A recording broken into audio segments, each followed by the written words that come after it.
Assalamu alaikum wa rahmatullahi wa barakatuhu.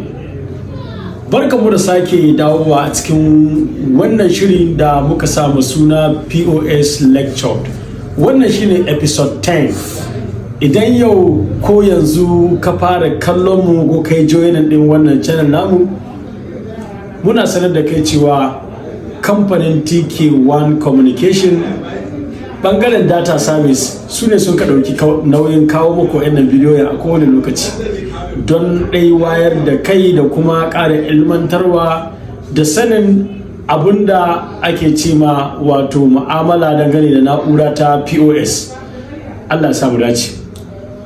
A cikin wannan bidiyon dan uwa zan yi ma bayani akan wasu abubuwa guda biyu. Akwai abin da aka ce ma cashback da kuma charge back. Kaga suna ne mai kala ɗaya amma kuma da ma'ana ko wace da bambanci. Shin a matsayin ka na mai POS ko ka san ma'anar cashback? Idan ka san ma'anar cashback to ka san ma'anar chargeback.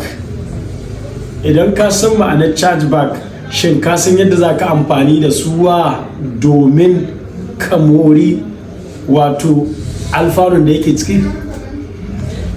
Ka biyo ni a cikin wannan bidiyo din domin ka samu cikakken bayani dangane da yadda za ka yi ka fahimci bambancin su tsakani kafin in koyar da kai kuma ta yadda za ka mori daga cikin alfanun da aka tattare da suwa. Kada ka mance ka yi muna subscribe, ka danna liking kuma ka taɓa alamar ƙararrawa domin samun bidiyoyinmu a kowane lokaci idan mun ɗora. Ma'anar cashback kawai wani bonus ne ko kuma in ce bonus ne wanda kake samu lokacin da ka yi purchasing, wato ka saya wani abu da yake da alaƙa da kamar irin kati ko data ko wasu ababe daga cikin abubuwan da ake sayarwa.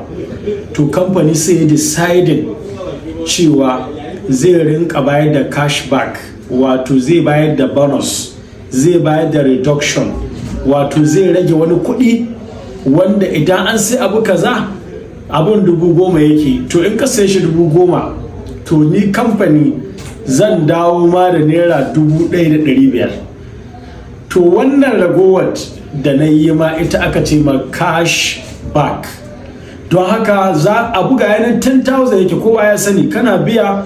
don haka kila na yi kirkiri wani account na cashback din, don haka da ka biya 10,000 wannan cashback account din zai zama -15. za ka gan su callake suna nan cikin cashback ɗinka. don haka kenan idan mun fahimta a takaicen bayani fa, cashback a wannan gaba yana nufin me kenan? Bonus. Amma sai dai bonus din an same suna cashback saboda wasu dalilai. Menene chargeback? Mun yi bayani a videos dinmu na baya can yadda za ku iya tunawa.